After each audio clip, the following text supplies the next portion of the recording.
Bienvenue encore à toutes et à tous au sein du podcast Cœur de David. Cœur de David, le podcast, c'est écouter le battement du cœur divin. Cœur de David podcast, où la foi rencontre la vie. Dans ce nouvel épisode intitulé « Écouter, guérir, espérer », Tamar est la voie vers la reconstruction, nous nous plongerons dans le récit de Tamar dans la Bible. Son voyage incarne la lutte, la douleur et surtout la force intérieure qui permet de surmonter les moments les plus sombres de notre existence. À travers son histoire, nous découvrirons les leçons de courage, de compassion et d'espoir qui éclairent le chemin vers la guérison. Ce podcast est donc une invitation à écouter attentivement et à plonger dans le récit profond et authentique qui résonne avec nos propres expériences. Ceci nous permettra de trouver l'inspiration dans les histoires de ceux qui ont transformé leurs cicatrices en des symboles de résilience. Je ne sais pas où est-ce que vous vous trouvez actuellement. Peut-être que vous écoutez ce podcast dans votre lit, sur votre canapé, en train de conduire, peu importe. Je vous invite à vous plonger dans l'histoire de Tamar. Nous allons voir ensemble qui était donc Tamar. L'histoire de Tamar est profondément tragique et complexe. Celle-ci est narrée dans le 2e livre de Samuel, au chapitre 13. C'est un récit qui expose sans détour les ténèbres qui peuvent s'abattre sur une famille, même au sein de la royauté d'Israël. Et cette histoire soulève des questions éthiques et morales qui sont toujours d'actualité. Tous les protagonistes de cette histoire sont issus de la famille royale d'Israël sous le règne de David. Premièrement, nous pouvons parler de Amnon. Amnon est le fils aîné de David et héritier présomptif du trône d'Israël. Il est donc le demi-frère de Tamar et de Absalom. Absalom, frère plein de Tamar et demi-frère d'Amnon, Absalom est caractérisé par sa loyauté envers sa sœur et sa soif de justice pour le tort qui lui a été fait. David était donc le père de famille et le roi d'Israël. Un autre personnage est très important dans l'histoire de Tamar, c'est Yonadab. Yonadab était le cousin d'Amnon et le fils de Chiméa, frère de David. Yonadab est donc le conseiller malveillant qui aide Amnon à mettre au point le stratagème. Il est décrit comme étant très astucieux, un trait qui dans ce contexte est utilisé pour orchestrer le mal. Et enfin Tamar. Tamar est donc la demi-sœur d'Amnon et la sœur pleine d'Absalom. Tamar est décrite comme étant d'une grande beauté et d'un grand cœur, d'une grande hospitalité et libéralité. Elle est une figure tragique dans cette histoire, une victime d'agression qui cherche à défendre sa dignité et à plaider pour la justice dans une culture qui lui est largement défavorable. Les protagonistes de cette histoire incarnent donc une tragédie de désir, de trahison, de vengeance et de justice non rendue. Chacun jouant un rôle qui souligne les dynamiques complexes et souvent douloureuses des relations familiales et du pouvoir. Maintenant que le décor a été planté, d'une manière résumée de l'histoire de Tamar, permettez-moi d'entrer en profondeur avec plus de détails. Cette histoire est non seulement un récit biblique, mais laissez-moi vous dire que cela se produit encore aujourd'hui dans de nombreuses familles. Nous allons donc tous ensemble nous projeter vers la genèse du drame. Tout commence quand Amnon, fils de David et donc prince d'Israël, tombe éperdument amoureux de sa demi-sœur Tamar, décrite comme extrêmement belle. Nous pouvons voir cela dans 2 Samuel chapitre 13 au verset 1, qui nous dit ceci. Après cela, voici ce qui arriva. Absalom, fils de David, avait une sœur qui était belle et qui s'appelait Tamar, et Amnon, fils de David, l'aima. Par la suite, nous voyons que le désir d'Amnon devient une obsession au point qu'il en tombe malade de frustration, car Tamar était vierge, et il semblait impossible pour Amnon de faire quoi que ce soit avec elle en raison des lois et coutumes strictes qui régissaient leur société. Nous pouvons voir cela dans 2 Samuel chapitre 13 au verset 2 qui nous dit ceci. Amnon était tourmenté jusqu'à se rendre malade à cause de Tamar sa sœur, car elle était vierge et il paraissait difficile à Amnon de faire sur elle la moindre tentative. Amnon va donc utiliser la ruse afin de parvenir à ses fins. La seconde partie de l'histoire de Tamar tournera donc autour de la machination mise en œuvre par Amnon sur les conseils de Yonadab, un ami rusé. Amnon va donc feindre d'être malade et demander à David son père d'envoyer Tamar lui préparer des aliments et le nourrir de sa main afin qu'il puisse recouvrir la santé. Nous voyons cela dans 2 Samuel chapitre 13, verset 5 qui nous dit ceci. Yonadab lui dit, « Mets-toi au lit et fais le malade. Quand ton père viendra te voir, tu lui diras, « Permets à Tamar, ma sœur, de venir pour me donner à manger, qu'elle prépare un mets sous mes yeux, afin que je le voie et que je le prenne de sa main. » À ce moment-là, David, ne soupçonnant rien, consent à cette demande. Une fois seul, Amnon va donc profiter de l'occasion pour attaquer Tamar malgré ses supplications désespérées et ses tentatives de le raisonner en lui rappelant les conséquences morales et sociales de cet acte. Nous voyons cela dans 2 Samuel chapitre 13, versets 12 à 14 qui nous dit ceci. Elle lui répondit, « Non mon frère, ne me déshonore pas, car on n'agit pas ainsi en Israël.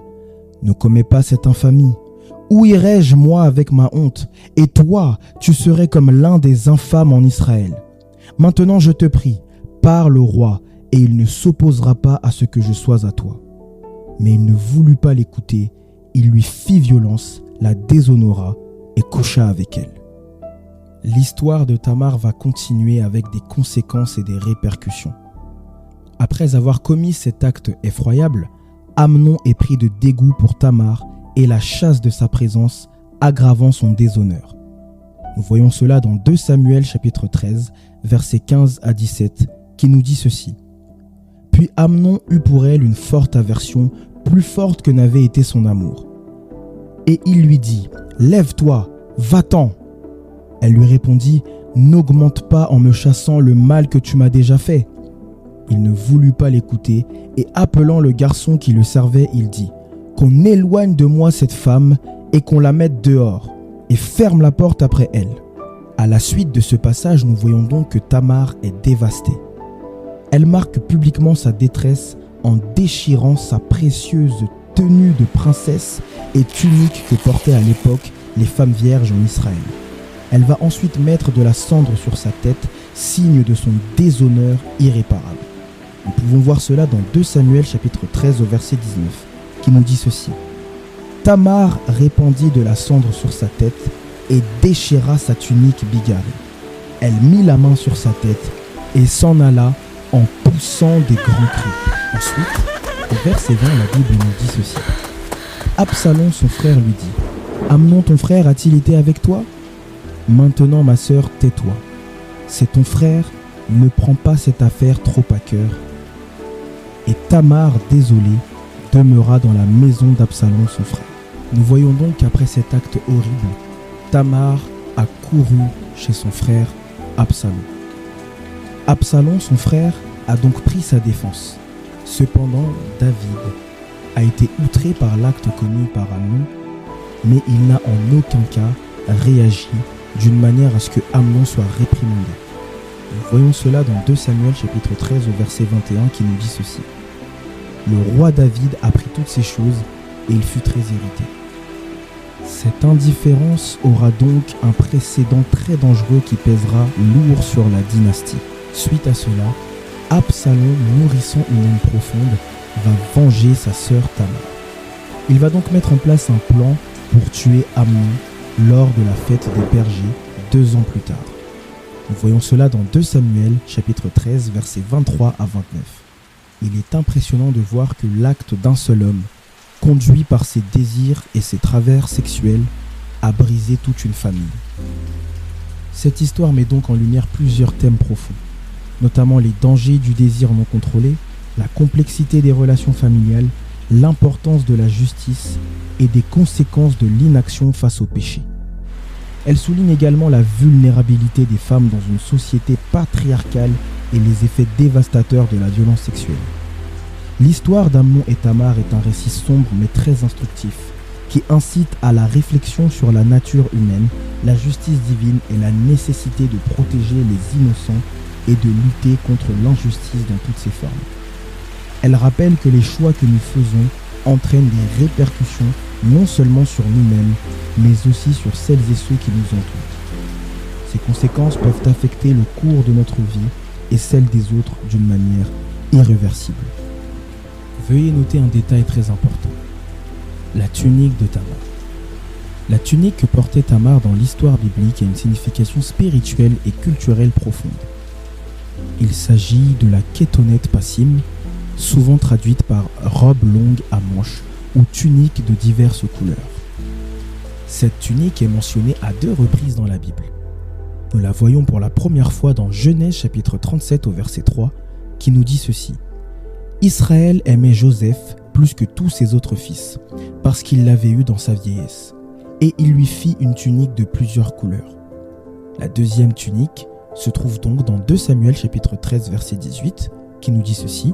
« Elle avait une tunique de plusieurs couleurs, car c'était le vêtement que portaient les filles du roi aussi longtemps qu'elles étaient vierges. » Dans ce verset, il s'agit donc de Tamar, qui est le personnage principal de notre podcast aujourd'hui.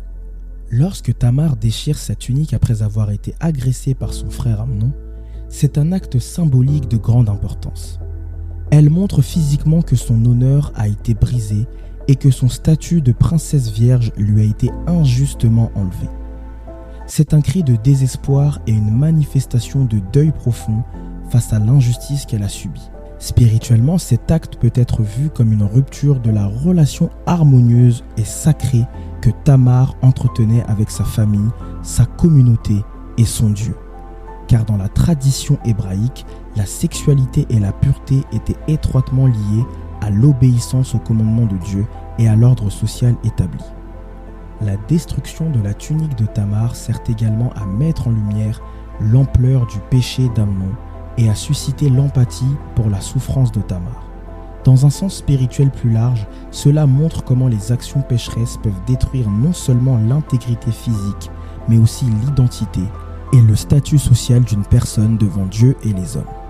Je ne connais pas votre histoire alors que vous écoutez ce podcast, mais je sais que beaucoup de femmes et beaucoup d'hommes se trouvent dans cette situation. Cette situation où nous nous sentons abusés.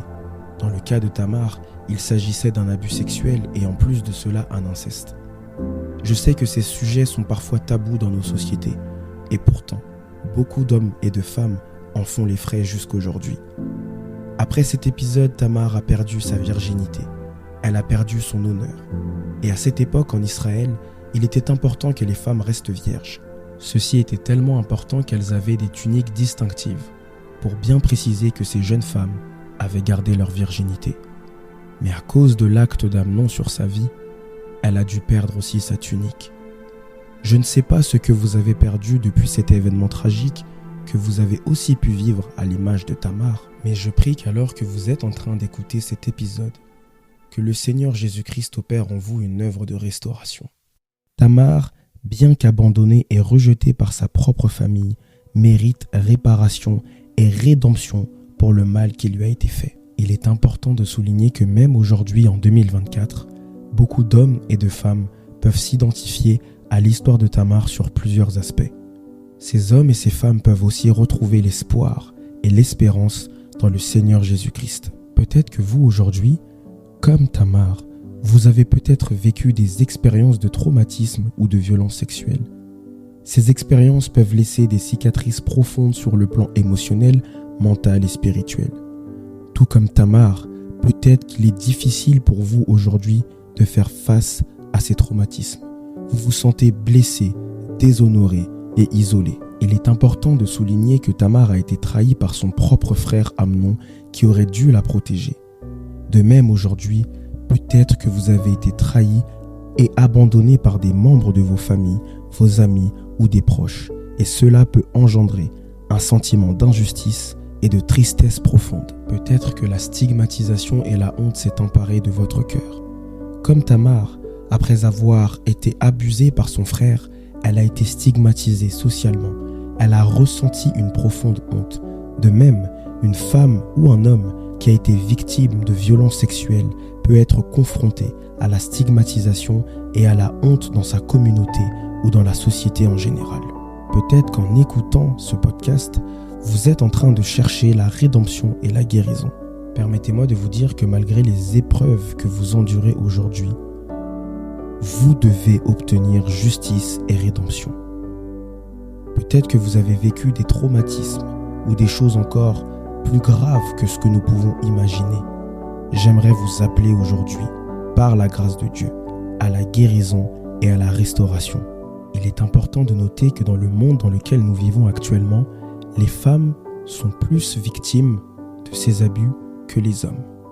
En 2023, les statistiques concernant les femmes abusées varient selon les régions et les sources.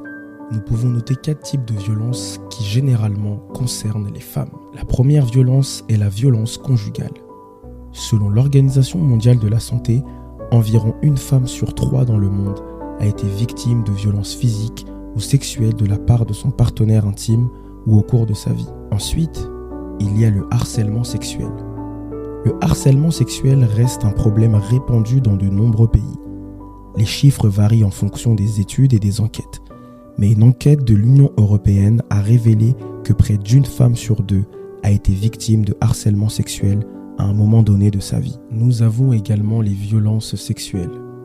Les violences sexuelles sont malheureusement courantes dans de nombreuses sociétés. Les chiffres officiels peuvent sous-estimer l'ampleur réelle du problème en raison de la sous-déclaration.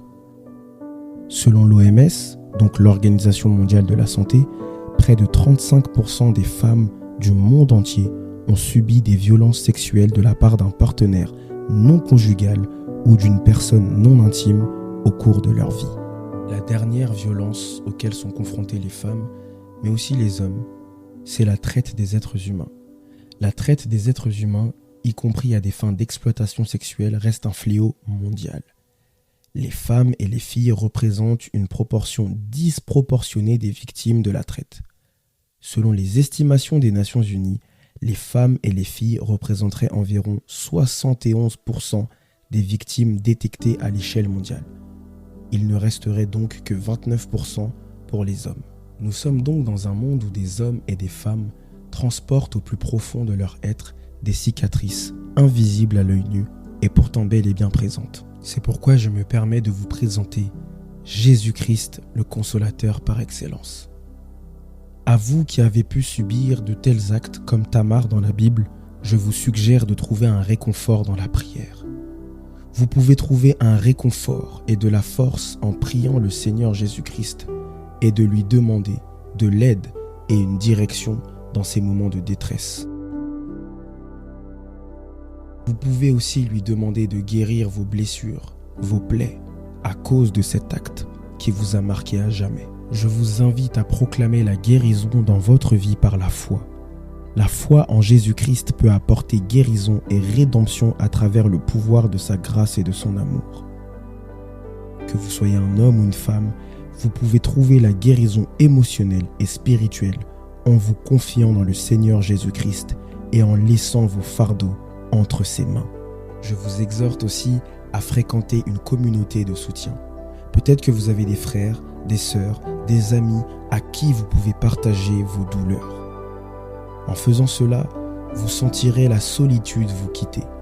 Je prie que le Seigneur vous oriente vers les bonnes personnes, des personnes de confiance, en qui vous pouvez vous confier et qui peuvent avec vous porter votre fardeau, prier avec vous et essayer de petit à petit trouver la guérison dans le cœur.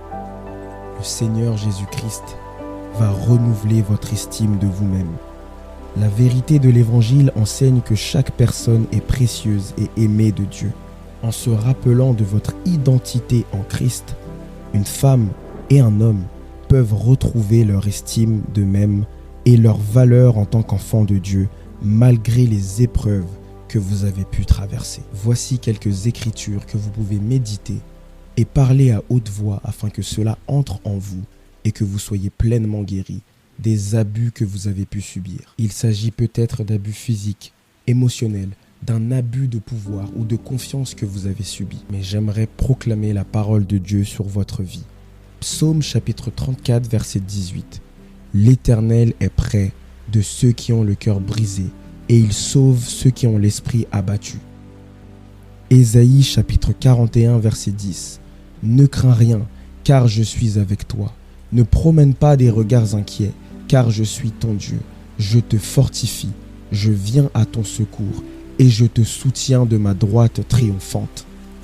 Ésaïe chapitre 43, verset 2. Quand tu passeras par les eaux, je serai avec toi, et par les rivières, elles ne te submergeront pas. Quand tu marcheras dans le feu, tu ne seras pas brûlé et la flamme ne te consumera pas. Psaume chapitre 27 au verset 10. Quand mon père et ma mère m'abandonneraient, l'Éternel me recueillera. Matthieu chapitre 11 versets 28 à 30.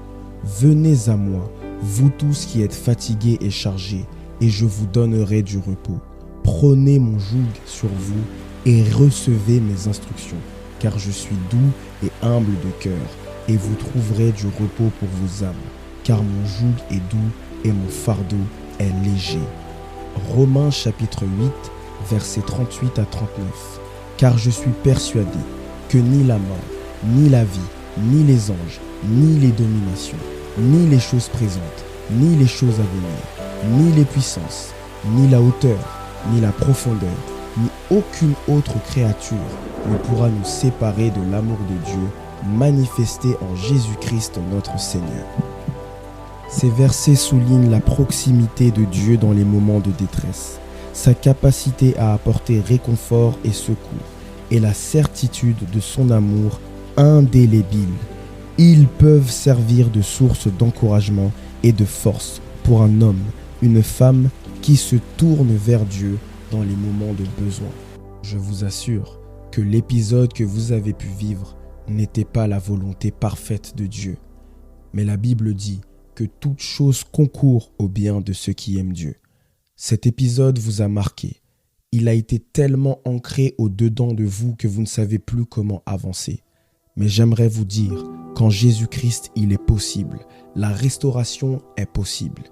Vous pouvez vous relever de vos cendres et marcher à nouveau pour atteindre le but rattaché à votre vie. Avant de vous quitter, j'aimerais vous laisser avec un petit poème qui, j'espère, vous redonnera de l'espoir et de la force par rapport à ce que vous avez pu vivre. Je me répète, sachez que Jésus-Christ est celui qui prendra soin de vous dans cette épreuve. Il prend déjà soin de vous et vous allez vous relever, peu importe ce que vous avez pu vivre, peu importe si c'était il y a 10 ans, il y a 20 ans.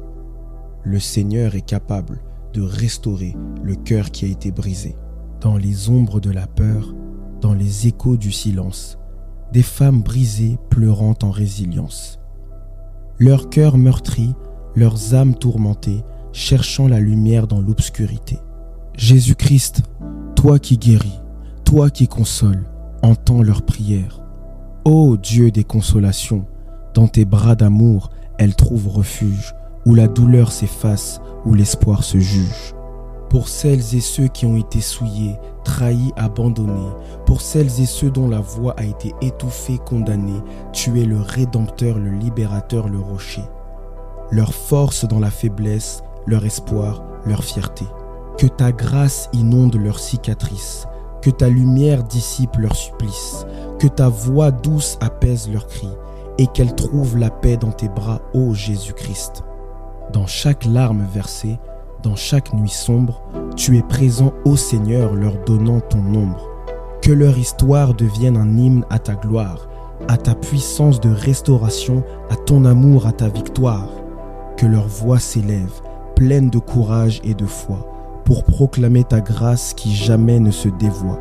Car en toi, Jésus-Christ, elles trouveront la restauration et leurs cœurs meurtris resplendissent de rédemption. Amen.